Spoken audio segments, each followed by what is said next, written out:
O'zbekiston Respublikasi davlat mustaqilligining 35 yillik tantanalari oldidan yurtdoshlarimiz Farg'ona kecha va bugun mavzusidagi fotoko'rgazmaning ochilishiga guvoh bo'ldilar. Farg'ona viloyati tarixi va madaniyati davlat muzeyida bo'lib o'tgan tadbir Farg'ona viloyat arxiv ishi hududiy boshqarmasi tashabbusi bilan tashkillandi. Unda 500 mingdan ortiq ish hujjatlari, 7465 ta tarixiy fotosuratlar, 1917-yildan boshlab Farg'ona tarixini qamrab olgan ayrim rasmlar ishtirokchilar e'tiboriga taqdim etildi. Vatandoshlarimiz bilsin, nechog'lik qay darajada madaniy meros obyektlari bo'lsin yoki korxona tashkilotlarimiz atigi 100 yil avval qanday edi yoki 30 yil avval qanday edi, oxirgi 10 yilda qay darajaga erishganimizni ko'rsin, baho bersin. Va albatta hammasini tagida juda katta mehnat, shaxsan hurmatli yurtboshimizni boshchiliklarida qilinayotgan e'tibor islohotlar natijasi deb bilaman.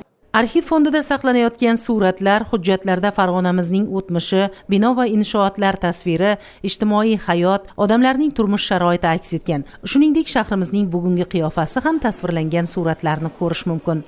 Bu ko'rgazmada biz o'sha arxiv fonda saqlanayotgan tarixiy hujjatlar, fotosuratlardan foydalangan holda o'sha hujjatlarda aks ettilayotgan Farg'ona ko'chalarining eski ko'rinishlari, qurilish tashkilotlari, ilm, fan va boshqa bir ijtimoiy sohalarga oid bo'lgan fotosuratlardan foydalandik. Bu kabi tadbirlarning muzeylarda tashkil qilinishida ham ramziy ma'no bor. Odamlar tarix haqiqatlariga, xalqning o'tmish xotiralariga guvoh bo'ladilar bu manzilda. Ishtirokchilar fotosuratlarni ko'zdan kechirar ekan, bir asr haqiqatlarini jamlagan suratlarda muhrlanib qolgan tarixiy shaxslar, davr ruhini mujassam etgan sahnalar, ajdodlarimizning hayot tarzi haqida tushunchalarga ega bo'ldilar. O'sha davr odamlarining kiyimlari, ashyolar, ro'zg'or buyumlari ham suratlarda namoyon. Juda chiroyli ko'rgazma ochildi. Farg'onaning kecha va bugunini aks ettiruvchi suratlar namoyish etildi. Xuddi shu qatorda bizni Farg'ona viloyati tarixi va madaniyati davlat muzeyimizning ham 1986-yilga, ya'ni kechagi surati bilan bugungi kundagi ko'rinishi aks ettirilgan surat namoyish etildi.